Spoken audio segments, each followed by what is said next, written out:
بسم الله والصلاة والسلام على أشرف خلق الله. اللهم صل وسلم وبارك عليك يا حبيبي يا رسول الله. ازيكم يا حبايبي، عاملين ايه؟ يا رب تكونوا بخير. انا ام منى ودي قناتي على اليوتيوب. حابه كل اللي يشوف الفيديو ده يشترك معايا في القناه، يضغط لي لايك للفيديو، شيروا لي الفيديو على قد ما تقدروا. وتعالوا مع بعض نشوف احنا هنعمل ايه النهارده. هتعملي ايه النهارده يا ام منى؟ معايا يا بنات اكله شعبيه بسيطه سهله وسريعه وكلنا بنحبها. مفيش واحد مصري ما بيحبش الاكله اللي احنا هنعملها النهارده. اكله ايه دي يا ام منى؟ اكله اقتصاديه سهله وبسيطه. هعمل معاكم الطعميه المصريه البسيطه، وهعمل معاكم الفول المدمس اللي بنعمله في البيت يا بنات. تعالوا كده مع بعض نشوف احنا هنعمل ايه ومعانا مكونات ايه النهارده. خلاص، بسم الله. طبعا كلنا عندنا الفوله دي في البيت، اللي هي الدماسه اللي بنعمل فيها الفول. خلاص، دي موجوده في كل بيت طبعا، ودي احلى حاجه بتعملي فيها الفول يا بنات. خلاص كده، يبقى ديت هنجيب معايا الفوله اللي معايا الاول كيلو فول بلدي. طبعا انا رجعته لمده 4 ساعات، بنزل عليه بكاتل ميه سخنه وبنقعه لمده 4 ساعات، وده شكله بعد النقع. خلاص كده، يبقى معايا كيلو فول او نص الموجود عندك اعمليه. انا معايا كيلو من الفول، ومعايا كوبايه فول اللي هو المدشوش، ومعايا اللهم صل وسلم وبارك عليك يا حبيب الله ربع كوبايه من العدس الاصفر. خلاص كده تمام. ومعايا بصلايه وسط، لا هي كبيره ولا هي صغيره. معايا ليمونه اهي، ومعايا حبايه طماطم صغيره، ومعايا 4 فصوص من الثوم. خلاص كده يا بنات، يبقى معايا نص كوبايه من الفول المدشوش، ومعايا ربع كوبايه عدس، ومعايا ليمونه وبصله وطماطمايه و4 فصوص من الثوم. طبعا هجيب الفوله اللي زي كده اهو، وهنزل فيها بكميه الفول اللي معايا. بسم الله، دي اول حاجه هعملها. خلاص، مفيش احلى من الحاجه اللي بتتعمل في البيت يا بنات. لازم كلنا نجرب الطريقه دي. جربوها بس على طريقتي وشوفوه هيبقى طعمه ازاي. حاجه كده من الاخر اهو. هنزل بكميه الفول اللي معايا زي ما انتم شايفين اهو. ثانيه واحده بس اصفي الميه اللي فيه.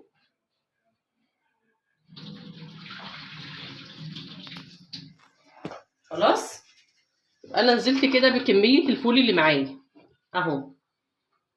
خلاص كده ماشي. كده هنزل بالكميه اللي معايا كده زي ما نزلت بيها كده، وهنزل كمان بنص كوبايه الفول المدشوش عليه. ده بيديله قوام تقيل والميه بتاعته بتبقى كويسه. خلاص، وهنزل بربع كوبايه العدس الاصفر ديت، ده برضو بيديله لون وطعم حلو. خلاص، ثانيه واحده.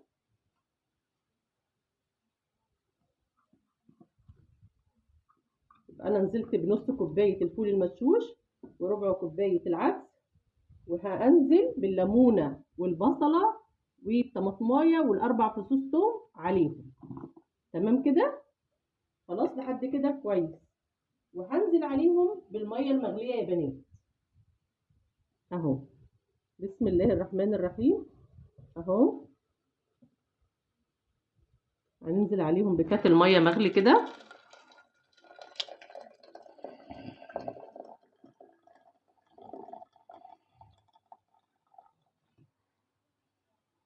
تمام كده اهو زي ما انتم شايفين. وهاخده على البوتاجاز على طول. هحطه على البوتاجاز على نار عاليه لحد ما يبدأ يغلي معايا مرة واتنين، وبعد كده بهدي النار عليه وبسيبه يستوي على نار هادية براحته خالص خالص. لو لقيتي المية اللي انت حطيتيها جلت منه زودي له مية سخنة يا حبيبة قلبي. اوعي تحطي على الفول مية باردة، وما تحاوليش تقلبي فيه، سيبيه هو هيستوي براحته. وقت ما يستوي هتشوفيه كده بمعلقة، وبعد كده هوريه لكم. انا هاخده طبعا على البوتاجاز، وبعد ما يستوي انا هوريكم شكله. بصوا يا حبايبي، بعد ما حطينا الفول وظبطناه، انا خدته على النار وحطيته على البوتاجاز مع نفسه يستوي. تعالوا مع بعض كده نعمل عجينة الطعمية. مفيش بيت مصري ما بياكلش طعمية، كلنا بنحب الطعمية. خلاص كده، تعالوا نشوف المكونات بتاعتها، سهلة وبسيطة. معايا كيلو فول مدشوش، خلاص، او فول من اللي هو المتفصص اللي زي كده اهو. برضو انا نقعته برضو لمدة 4 ساعات في مية مغلية. بتسخني الكاتل كده يا حبيبتي، بتغليه وتفضيه عليه وتسيبيه لمدة 4 ساعات، وتيجي بعد كده تغسليه غسلة كويسة، وده بيكون شكله اهو. خلاص، ده بقى فول الطعمية او الطعمية المصرية او الفلافل زي ما انتوا بتقولوا عليها، زي ما بتسموها سموها. خلاص كده، ده كيلو من الفول البلدي، انا نقعته كويس لمدة 4 ساعات. ومعايا راس توم محترمة كده اهي. خلاص كده، ومعايا بصلتين وسط، لا هم صغيرين ولا كبار، لو كبيرة يبقى بصلة واحدة. ومعايا الكرات المصري اللي زي ده. ايه الكرات المصري ده يا ام منى؟ الكرات اللي هو شبه البصل يا حبايب قلبي، بس انا كده مخرطاه. انا سايبه لكم حزمه منه، هوريه لكم قبل ما قطعته كده اهو. ده بيكون شكله خلاص، يبقى شبه عيدان البصل الخضرا كده يا بنات اهو. ده بيكون الكرات المصري، ده بيخلي الطعميه دي حاجه تانية خالص. حباكوا بس تجربوها معايا بالطريقه دي، ونشوف مع بعض احنا هنعملها ازاي. يبقى ده شكل الكرات قبل ما اخرطه زي كده. خلاص، ده انا مخرطاه اهو. هاخد الكميه منه اللي انا عايزاها للطعميه، ولو اتبقى منه حاجه يا بنات انا بحطها في الفريزر لمره تانية عادي، بتفرزيه عادي زي الخضره. خلاص كده، وده شكله قبل ما اقطعه. خلاص تمام. تعالوا كده مع بعض نشوف احنا هنعمل ايه. معايا الكبه بتاعتي اهي. خلاص، شيل ده دلوقتي بس شويه، وهاخد كميه من الفول بسم الله اهو، وهنزل فيها بالكبه. لو عندك المفرمه يا حبيبتي بتاعه اللحمه بتاعه الكفته ماشي، ما عندكيش عادي، انا عندي الكبه وبعمل فيها برضو وبتبقى نتيجه كويسه، وهنشوفها مع بعض ازاي. يبقى هنزل بكميه فول محترمه زي كده اهو. تمام. وهنزل برضو بشويه من الكرات اللي انا مقطعاه معاكم او متخرط دوت زي ما انتم شايفين اهو اهو. بسم الله. وهجيب شويه من التوم. تمام كده، ده كله في الكبه هيتضرب مع بعضه يا بنات. خلاص، وبصلايه اهي. وهضرب ده كله في الكبه معاكم وهنشوفه مع بعض. ثانيه واحده، بسم الله.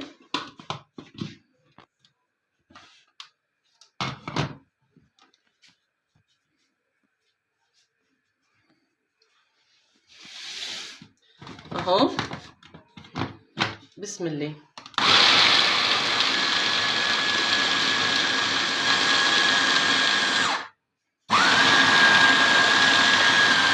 بصوا يا حبايبي، شايفين اللون؟ ثانيه واحده هنضربه مع بعض وهنشوفه مع بعض شكله بيبقى ازاي. تمام.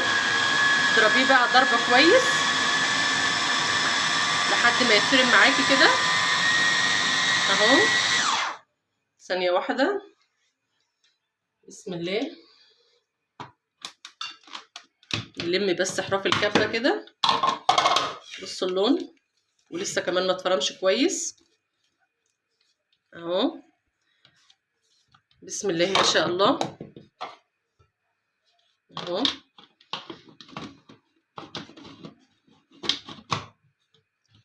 اهو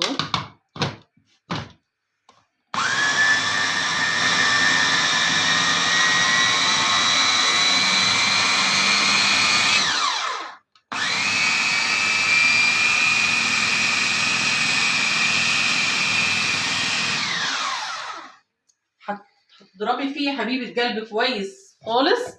ولو حاسه ان القوام بتاعه تقيل ممكن تزودي سنه ميه صغيره زي ما انا هعمل كده اهو. نمشي بيها الكبه بس اهي. وتلمي برضو الحراف كده زي ما انتم شايفين معانا عشان تنضرب كلها كويس خالص، وكل المكونات تختلط مع بعضيها. خلاص كده اهو.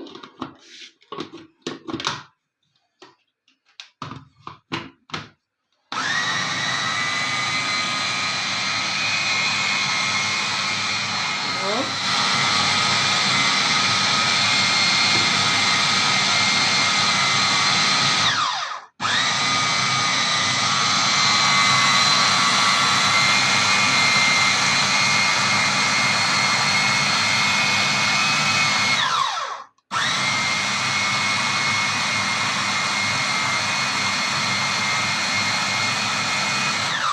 تعالوا كده نشوف مع بعض وصلنا للقوام اللي احنا عايزينه ولا لا في العجينه. بسم الله. لم كده احراف الكبه زي ما انتم شايفين. لا لسه شويه، هنضرب كمان شويه. خلاص. لو عايزه برضو سنه ميه بتزوديها عادي عشان تنعم معاك الفرن بتاع الفول، عشان تبقى العجينه بتاعتها طريه اهي. كمل الضرب ده معاكم.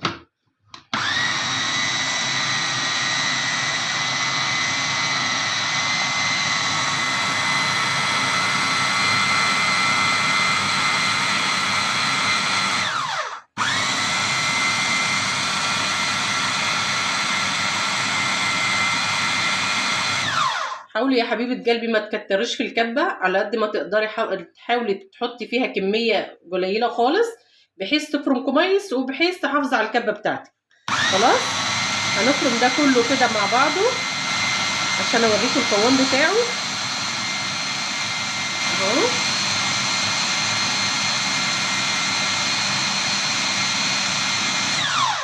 تعالوا كده مع بعض نشوف شكله. بسم الله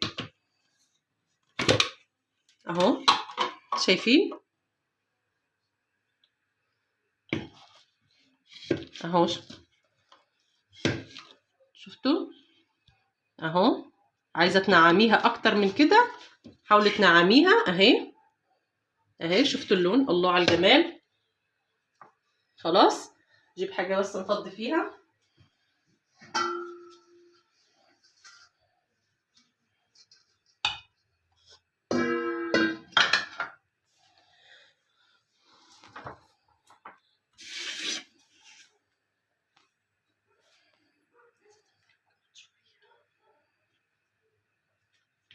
اهي. تعالوا كده مع بعض. هنزل بالكميه اللي انا فرمتها دي اهي. بصوا يا حبايبي، شفتوا لونها عامل ازاي؟ بسم الله ما شاء الله. ولا احلى مطعم يعمل اللي انا بعمله ده بجد يا بنات. تحفه تحفه تحفه تحفه اهو. هنزل بالكميه اللي معايا في الكبه اهي زي ما انتم شايفين. خلاص. وهنرجع نعمل كميه كمان زي اللي احنا عملناها اهي. بسم الله. هنزل برضو بكميه تانية من الفول زي ما انتم شايفين. خلاص. وهنزل بنص كميه الثوم برضو اللي معايا على حسب ما انت عايزه. وهنزل بالبصلايه اللي هي الباقيه معايا، وشويه من الكرات اللي معايا اللي انا خرطاه ده معاكم اهوت زي ما انتم شايفين اهو. ده شكله. خلاص. وهاخد ده كله كده على الكبه وهحط كله نفس الكميه اللي انا حطيتها هحطها في الكبه وهنضرب مع بعض. تعالوا كده معايا بصوا. هاخد الكميه دي برضو اهي اهي. وهكمل ضرب في على الكبه زي ما انتم شايفين اهو.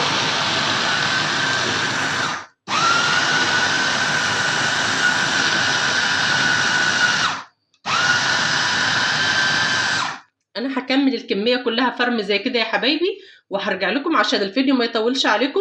ما تمشوش في اي مكان، تابعوا معايا الفيديو للاخر وهوريكم احلى عجينه طعميه شفتوها في حياتكم. حباكم تجربوها بالطريقه دي. اللي وصل معايا الفيديو لحد كده يحط لي لايك حلو ويكتب لي تعليق حلو منكم في الكومنتات. ربنا يصلح حالي وحالكم جميعا. انا هضرب كميه الفول اللي باقيه معايا وهوريها لكم بعد ما اخلص ضرب حبايبي. كده بعد ما خلصت الكميه بتاعتي كلها، بعد ما فرمتها كده وخلصتها كلها، بصوا ده شكلها. بصوا والله تحفه يا بنات. كفايه اللون بتاعها شكله عامل ازاي. احنا النهارده بنشتري الطعميه والله من بره نصها عجينه عيش، انما دي تعمليها في البيت بصي حاجه تحفه. بصوا وبعدين كيلو الفول بيعمل كميه محترمه، يعني هيعمل لك بدل الكيس حوالي 12 كيس، وهتشوفوه معايا دلوقتي على حسب الكميه اللي انت هتعملي فيها، او على حسب الكميه اللي بتاعت بيتك وبتاعت ولادك. اهو بصوا، بصوا ده شكلها اهو، بصوا الجمال، بصوا هي عجينتها ناعمه خالص. بصوا اللون بتاعها شكله عامل ازاي، تحفه تحفه. ما تنسوش لايك ليا بقى الفيديو، استاهل والله ان انا اخد لايك عليها. بصوا يا حبايبي اهي، دي كده الكميه اللي انا عملته. الكيلو الفول عمل كميه محترمه زي ما انتم شايفين كده معانا اهو اهو. بصوا لونها عامل ازاي، والله تحفه يا بنات. خلاص نضف بس المكان حوالينا، وهنشوف احنا هنعبيه ازاي ولا هتفرزيه ازاي يا حبيبه قلبي. انا معايا النهارده ثانيه واحده بس انضف المكان حواليا اهو عشان اعرف اشتغل فيه.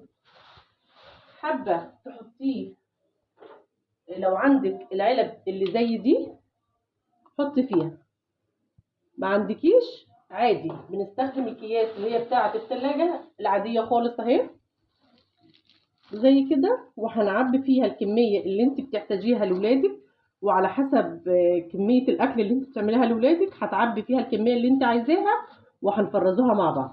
انا عندي علب من دي بس مش كتير، بس انا دايما بحب استخدمها في اكياس التلاجة بصراحه. خلاص كده تعالوا مع بعض نعبي الكميه اللي احنا عايزينها ونشوف احنا هنفرزها ازاي. تمام كده، ثانيه واحده اهو. تعالوا كده مع بعض نعبي الكميه اللي احنا عايزينها. انت عبي على حسب مقدار بيتك يا حبيبتي، انا بعبي على حسب بيتي. خلاص الكميه اللي انت عايزاها. خلاص اهو هتجيب الكيس زي ما انا عملت كده اهو اهو. حاولي تبططيه كده وتطلعي الهواء اللي فيه اهو زي ما انا بعمل كده اهو. حاولي تطلعي الهواء اللي في الكيس عادي خالص اهو اهو. ده بيكون شكله. نعمل كمان مع بعض كمان واحد.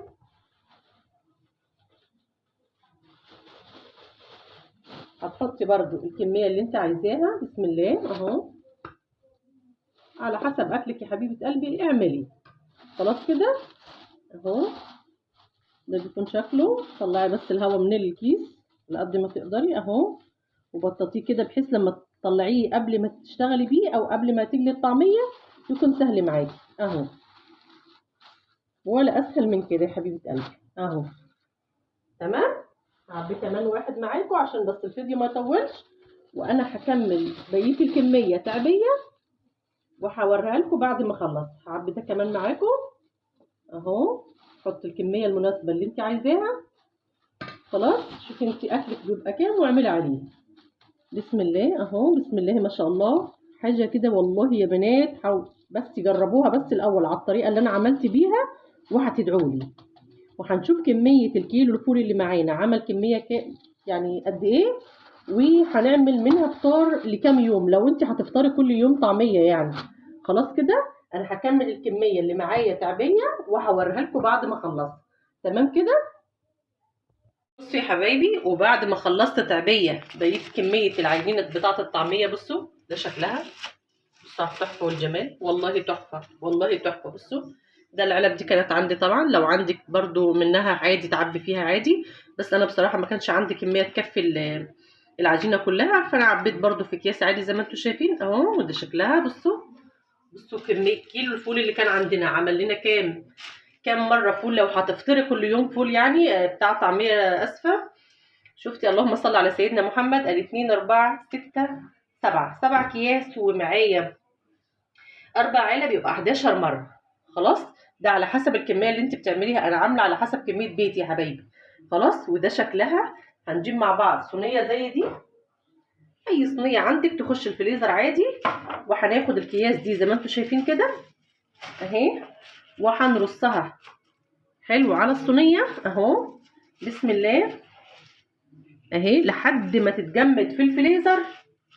خلاص وبعد كده هنلمها في باسكت من بتوع التلاجة عادي خالص، وهنسيبها وقت ما تحبي تعملي كيس من الطعميه بتطلعي الكيس لمده 5 دقايق بالظبط، بفك معاكي. وبعد كده تضيفي له كزبره ناشفه زي ما انا بعمل، حبه تعمليه بالخضار، حبه تعمليها بالكرات زي ما انا عملت كده، ماشي. مش حابه اللي انت حباه تعمليه اعمليه يا حبيبه قلبي. وهحطه كده معاكم في الفريزر، وده بيكون شكله. واللهم صل وسلم وبارك عليك يا حبيب الله. هدخل الكميه اللي معايا دي، ثانيه واحده اجيب الصينيه بس. طبعا العلب دي برضو هدخلها لحد ما تتجمد على صينيه كده يا حبيبتي، عشان مش يجرى لها حاجه ولا خالص. هتحطيها زي ما انا عملت كده، والكياس زي ما انا عملت كده على صينيه لحد ما تتجمد في الفريزر. وبعد كده هتلميها في باسكت وتستعمليها بعد كده عادي. خلاص. وده شكل العجينه بتاعتي. اللي وصل معايا الفيديو ما ينساش الاشتراك ليا في القناه ويحط له لايك حلو، وقولوا له ايه رايكم في التعليقات على الطريقه اللي انا عملت بيها. وشكلها تحفه تحفه تحفه، حباكم كلكم تجربوها بالطريقه دي وتقولوا لي ايه رايكم فيها. بصوا الجمال، والله يا بنات خرافه، حاجه من الاخر فعلا. خلاص. لو عندك علب زي دي عادي تستعمليها عادي زي ما انا بعمل كده، بس انا بصراحه ما عنديش الا الكميه ديت، فانا استعملت الموجوده عندي. وعندي اكياس عادي بحط فيها طبيعي. خلاص. هاخد الكميه دي كلها واحطها في الفريزر تتجمد. وبعد كده هنشوف الفول اللي انا عملته، حطاه على النار يستوي، وبعد ما يستوي هنعبيه مع بعض ونشوفه مع بعض. بحبكم في الله. بصوا يا حبايبي، انا بعد ما خلصت كميه الفول وعبيتها زي ما انتم شايفينها كده معايا اهي، اهو نص كيلو الفول عمل بسم الله ما شاء الله كميه كويسه. معايا حوالي 7 اكياس او 8 على حسب ما يعبي معاكي، على حسب مقدار بيتك. تعالوا مع بعض هنجيب صينيه زي اللي انتم شايفينها كده. وبرده ثانيه واحده نتخلص بس من منظر الكياس ده كده اهو. بسم الله الرحمن الرحيم. هتحطيه برده على صينيه لحد ما يبرد، لان انا كنت لسه منزلاه سخن دلوقتي. خلاص كده. وهترصيه برده لحد ما يبرد وتدخليه الفريزر بعد ما يتجمد برده، وهتعبيه في منظم من بتوع التلاجة او من بتوع الفريزر زي ما تحبي حبي. خلاص كده. يبقى عملت النهارده في الفيديو ده، عملت معاكم عجينة الطعمية بطريقة سهلة وبسيطة خالص. وده شكل الفول بتاعي اهو اهو. خلاص. عملت معاكم الفول مدمس بطريقه سهله وبسيطه. يا رب تمشوا كده على المكونات اللي انا عملتها دي كده اهو. بصوا بسم الله ما شاء الله، بسم الله الرحمن الرحيم. عملت من نص كيلو فول كميه محترمه، هتنفعك فطار في يوم مستعجله، هتعملي منه غدا، هتطلعي مثلا كيس منه كده، وهتعملي كيس طعميه وجنبه نواشف كده. وهعمله معاكم فيديو هتشوفوه معايا. حابه تجربوا كل الطريقه اللي انا عملت بيها النهارده الفول والطعميه، مكونات بسيطه وسهله، هتنفع معانا فطار، تنفع معانا للغدا برضو لو في يوم بلم بواقي الاكل بتاعت التلاجة وبمشي بيه يوم. يا رب تكونوا استفدتوا حاجه من الفيديو بتاعي، يا رب يا رب كده تطلعوا مستفيدين ولو بمعلومه بسيطه من الفيديو. بحبكم في الله يا احلى واجمل متابعين ليا في الدنيا. جربوا بس طريقه الطعميه زي ما انا عملتها، او الفلافل بالنسبه لحبايبي اللي بيتابعوني من خارج مصر، والفول المدمس بطريقه سهله وبسيطه. بحبكم في الله يا احلى واجمل متابعين ليا في الدنيا. بشكركم يا حبايب قلبي، والسلام عليكم.